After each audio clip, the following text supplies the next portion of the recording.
Cuba, a Caribbean island located just 90 miles from Florida in the United States, is a destination that sparks fascination and curiosity. The proximity between the two territories is so close that some Cubans have already attempted to cross the strait by swimming, facing a dangerous journey with the hope of a better life. Surrounded by a breathtaking turquoise blue sea, the island is situated between the Caribbean Sea, the Gulf of Mexico, and the Atlantic Ocean, offering a paradisiacal setting that enchants any visitor. Before we begin, remember to like the video and subscribe to the channel so you don't miss any of our publications. It's free and helps me continue creating new content for you. Havana, the capital, is a gem full of history and charm. Its colonial buildings are impressive, while vintage cars drive through the streets as if they had just left the factory. But what really amazes any tourist is the vibrant energy of the Cuban people. And of course, Cuban women are known for their beauty and friendliness, a magnetism that attracts visitors from all over the world. Many tourists try to decipher this irresistible charisma, creating unique connections with the locals. One of the places that best represents this Cuban essence is San Rafael Avenue. This street was once the commercial heart of Havana, a true meeting point for those who wanted to see and be seen.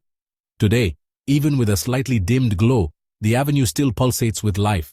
The mix of colonial architecture and Art Deco features creates an atmosphere that seems frozen in time and at the same time modern and full of personality.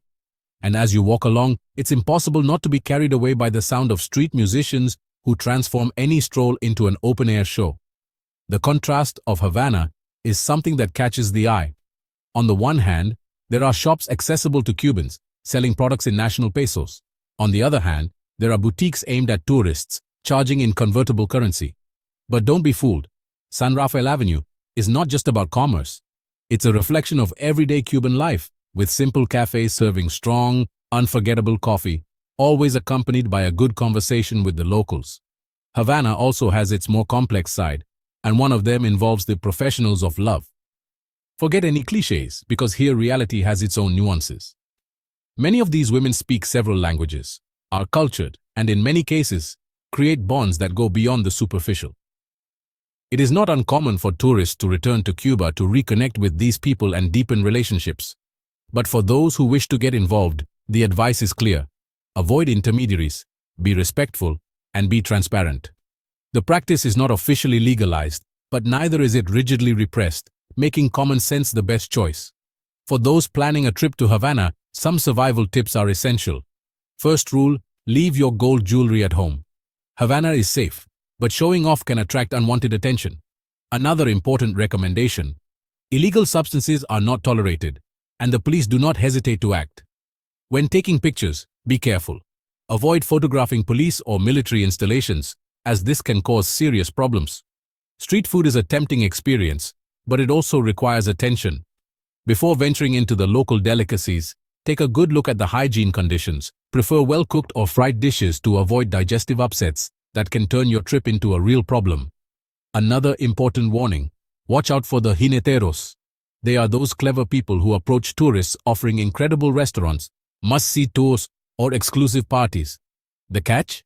They receive commissions for taking tourists to places where prices are exorbitant. If the offer seems too good to be true, it probably is a trap. The best answer? A friendly smile and a no thank you. When it comes to the famous Cuban cigars, every tourist wants to take some home. But beware, many of those sold on the street are fake.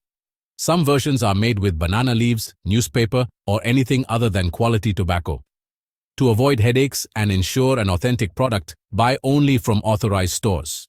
It may be more expensive, but at least you don't run the risk of being cheated.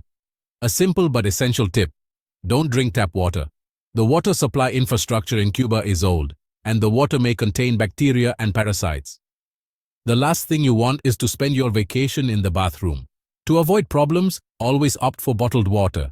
If you're enjoying this immersion in Cuban culture, you know what to do. Share this experience with your friends and spread the Cuban vibe. And speaking of preparations, an important warning: if you're used to paying for everything with a credit card, this is not going to work in Cuba. US cards are practically useless there, so bring cash. Nothing worse than having to do mental calculations to know if you can afford that extra mojito or not. And where to exchange money? Forget the street money changers with promises of miraculous rates. Prefer informal exchange on websites like El Toque or negotiate directly with the owner of the house where you are staying. Safety and practicality above all. Speaking of transportation, a golden tip: download the Nave application before you travel. It works like the Cuban Uber, offering safe rides at fair prices.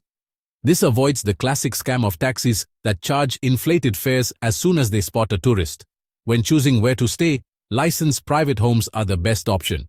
They have a blue plaque with a drawing of a house at the entrance, which guarantees an authentic and safe experience.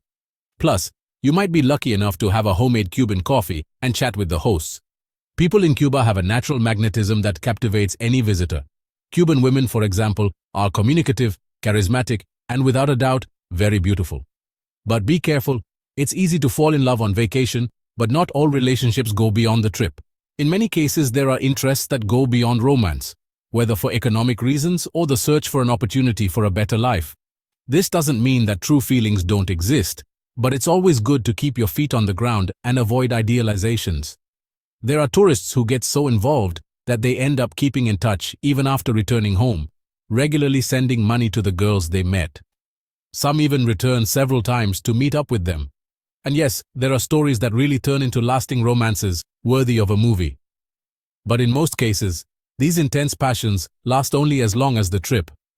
The final tip is simple: enjoy every moment, but without creating unrealistic expectations.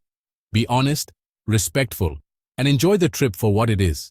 If you've made it this far, you've probably realized that Cuba is a fascinating destination. Did you know this reality about Cuba? Share in the comments what surprised you the most. If you like this video, don't forget to like, share, and subscribe for more amazing content. Thank you very much for watching, and see you in the next video.